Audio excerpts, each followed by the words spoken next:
What are the ultimate sources of Islamic law? Now, Muslims are very clear about that the Qur'an, which was revealed to Prophet Muhammad in the 7th century, is the ultimate source of Islamic law. The Qur'an is the divine text from which all Islamic law flows.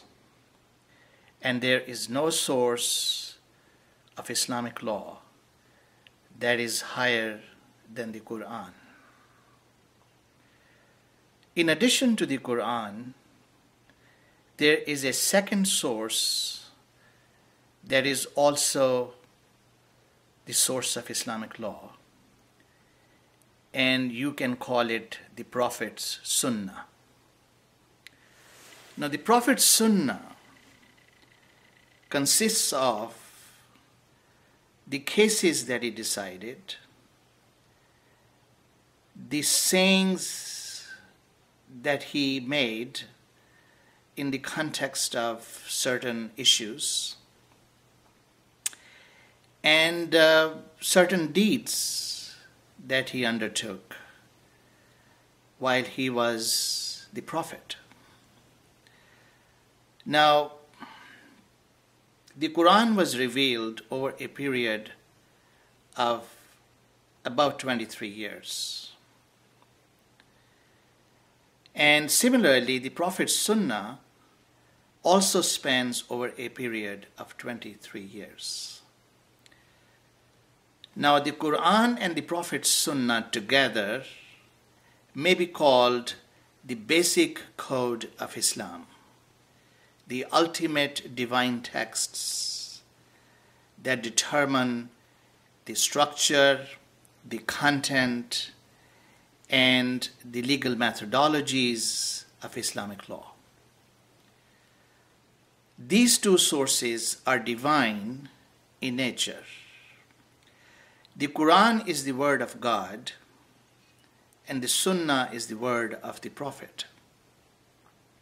According to Islamic belief, the Qur'an was directly revealed to the Prophet, and Prophet had no discretion to change the words that God was revealing to him. So the Prophet was in complete submission in receiving the word of God.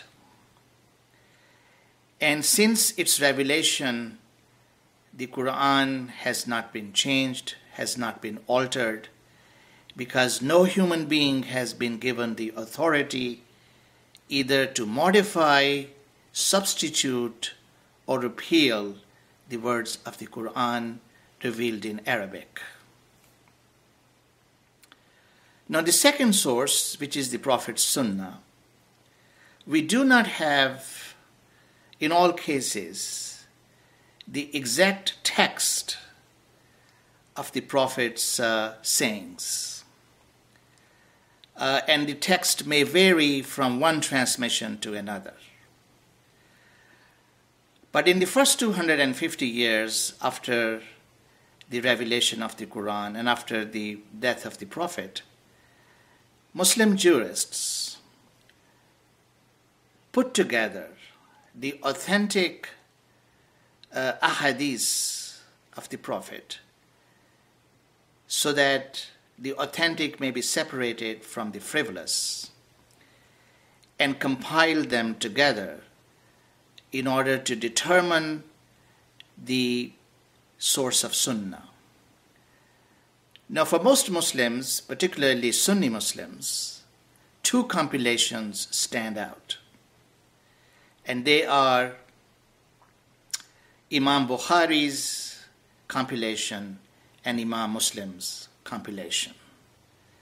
Other compilations consistent with the Quran and with the Muslim and Bukhari sources can also be considered as a source of Sunnah.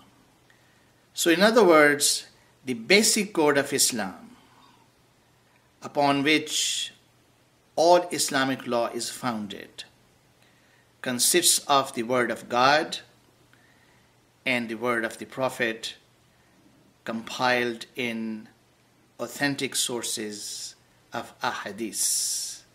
Any other source is secondary and does not command the same authority as does the basic code consisting of the Qur'an and the Prophet's Sunnah.